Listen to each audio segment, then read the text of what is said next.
আপনারা সবাই অবগত আছেন যে গত 4 তারিখ দিবাগত রাতে ফকিরহাটে হ্যামকো কোম্পানির সহযোগী প্রতিষ্ঠান এঞ্জিন মেটাল ইন্ডাস্ট্রিজ লিমিটেডের একটি গোডাউন ছিল, সেখানে একটা দুর্ধর্ষ ডাকাতি সংঘটিত হয় এবং প্রায় 12-13 জনের আত্মঘাতী ডাকাত দল এজাহারে উল্লেখিত যে পরিমাণ ছিল 15 টন অ্যালুমিনিয়ামের বার, 1 টন কপার আর 1 টন কপার কেবল, সর্বমোট 1,02,10,000 টাকার মালামাল ডাকাতি করে নিয়ে যায়।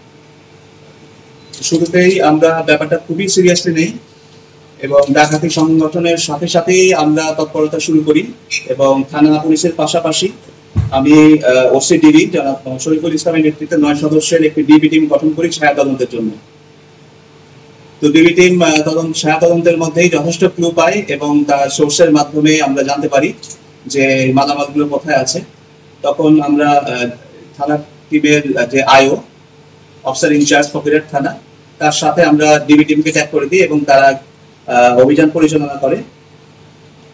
এই অভিযান চট্টগ্রাম জেলার সীতাকুণ্ড থানায় এই অভিযান পরিচালিত হয়। তাদের দেয়া তথ্য মতে আমরা যে ডাকাতি হওয়া মালামাল সবগুলো মালামাল আমরা উদ্ধার করতে সমর্থ হই। যেটা এজাহারে উল্লেখিত ছিল 15 টন অ্যালুমিনিয়াম বার, এটা অ্যাকচুয়ালি ছিল 10 টন অ্যালুমিনিয়াম বার। আমরা 10 টন অ্যালুমিনিয়াম বার উদ্ধার করি। টানা 7ম মতো বেস্ট টিস্যু পেপার ব্র্যান্ড হিসেবে স্বীকৃতি পেয়েছে বসুন্ধরা টিস্যু। 1 টন কপার আর 1 টন কপার কেবল সবই উদ্ধার করা হয়, যা সর্বমোট 1,02,10,000 টাকার মালামাল আমরা উদ্ধার করি এবং পরবর্তীতে তাদের দেয়া তথ্য মতে আমরা ঢাকায় অভিযান পরিচালনা করি এবং সেখান থেকে 5 জন আসামি অ্যারেস্ট করি এবং এর আগে সন্দেহভাজন 2 জনকে ফকিরহাটে অ্যারেস্ট করা হয়েছিল।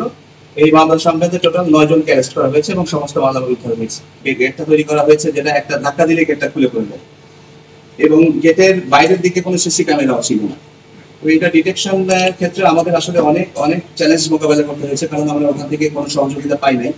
তো এটা যদি আরো সচেতন হতো তাহলে আমাদের মনে হয় ডিটেকশন সুবিধা হতো। আর আমার মনে হয় তারা যদি আগে আমাদের এই ব্যাপারগুলো অবগত করতো তাহলে এই ঘটনা সংঘটনের সম্ভাবনা অনেক কম থাকতো।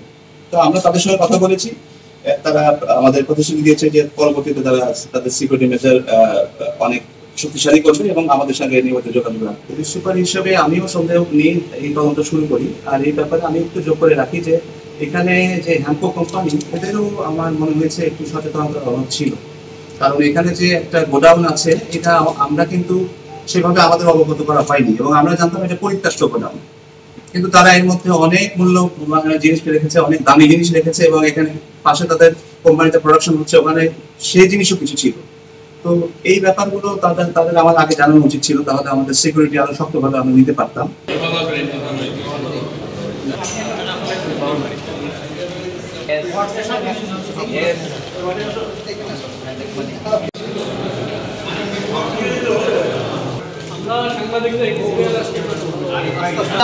নিষেধ করছে কেউ বলো পাশে থাকেন আর পিছনে